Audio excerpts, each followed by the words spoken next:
goods and services. All right, now you've got a group of economic hitmen, I presume. Yeah, but they seem to be stemming from the UN, but if you listen to it, it sounds like economic hitmen to me. And they do this kind of a human resources worldwide report, and there's a bunch of possible memes in here. I have no conclusion about this except that they're obviously economic hitmen of some sort. They're all a bunch of ex-government guys. And what is this from? And what is this clip from? This is from a meeting. It wasn't the Council on Foreign Relations, but it was something like that. And they were having this discussion about what they do, and this guy who's the head of it, he introduces himself, and then I do a little clip in there which is kind of seamless, but then he goes in to discuss this new methodology that's being developed to tell you if you're poor or not. Okay. My name is Fred Tipson. Is this a test we can take, by the way, to see if you and I are poor? Will we qualify for this test? No, so I think it has to be done by experts. Oh, okay. My name is Fred Tipson. I'm the director of the Washington office of UNDP, and I'd like to welcome you to our roundtable today on Iraq's development challenges. Most of you know UNDP well, but for those who don't, we are the leading development agency of the United Nations, have offices in over 130 countries, and do work in more than 160 countries. Wow, that's great. You've never heard of us, but look at where we are. Everywhere. Yeah. Using your money. Everywhere with your money. But among those assignments are development challenges in many of the most difficult parts of the world. And this year, looking at 20 years since the innovation of the Human Development Report, which, as many of you know, was one of the first indices and reports based on the indices that went beyond income and gross domestic product measurements for measuring human welfare, and added in particular... Wow. Measuring human welfare. I like that. Yeah. That's a you get the collective human resource coefficient, and that's your human welfare result. It actually gets worse. Okay. Years of longevity and literacy that embellished a wider view of what human development encompassed. What's interesting about this report, and I hope you can join us on November 17th at AED for that launch event.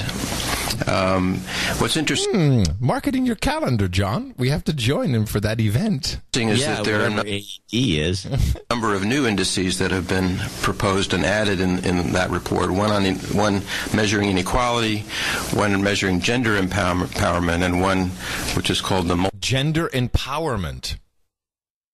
What would that be? I don't know. Gender, I guess. But there's a coefficient involved. Yes. Multidimensional poverty index developed. Whoa, wait a minute. This is a gem. What index? Which is called the Multidimensional Poverty Index. Oh, okay. My multidimensional poverty index is pretty low right now. Developed in conjunction with Oxford University, which looks at an even more multifaceted way of thinking about both poverty and progress against measurements of poverty. So please come out for that. Bullshit! But, this is exactly what Professor Griff of Public Enemy is saying, because the poverty index of the human resources of Gitmo Nation proper is $630,000. That's what each human resource is worth. They have these calculations. I truly believe that. Yeah. I truly believe that. Whether it should invade or not. What happens if we kill these people? What does that mean? Yeah. Yeah. And that again. All we really want to do is just go over there and steal their oil. And John, why do we have to make it so complicated? And it really comes right back to Paris 1919, where the number one thing they were trying to figure out it was, what is a dead soldier worth? And they were actually doing calculations this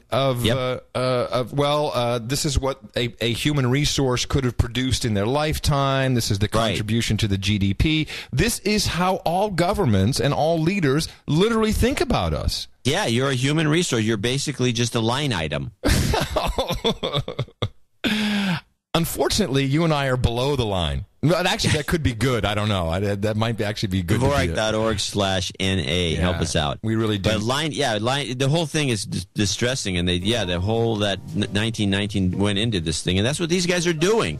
The United Nations Development Agency, or whatever the heck they call themselves, and they got all this money. UDP. A bunch of economic hitmen going out there and making decisions and let's see what it's worth. Yeah, let's see what you're worth. And by the way, this is why Clooney goes to Darfur, because, of course, they want to steal all the oil from Darfur. Here's how it works. The elites go, let's steal that oil. Okay, good idea. Oh, man, we have to kill a lot of people. Yeah, I feel bad about that. Yeah, me too. Hey, let's get Clooney involved. We'll all feel good. That's what it is. I'm convinced. Like, hey, let's get that oil. Yeah, right on. Let's get some minerals. Yeah, let's get some lithium. Yeah. Hey, man, we got to kill a lot of human resources for that. Ah, that sucks, doesn't it? Yeah. What can we do?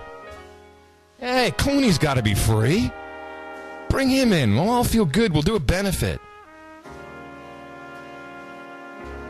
That's how it goes, peeps. And Clooney can sell it. Clooney can sell it. Hey. Coming to you from Gitmo Nation West in the People's Republic of Southern California. In the morning, everybody. My name's Adam Curry. And from sunny Northern California, northern Silicon Valley, where there's a couple clouds in the sky, but nothing major, I'm John C. Dvorak. We'll talk to you again on Sunday right here for early morning service. I'll be in San Francisco, so it'll be fun to get the connection together. It'll all be happening here on No Agenda.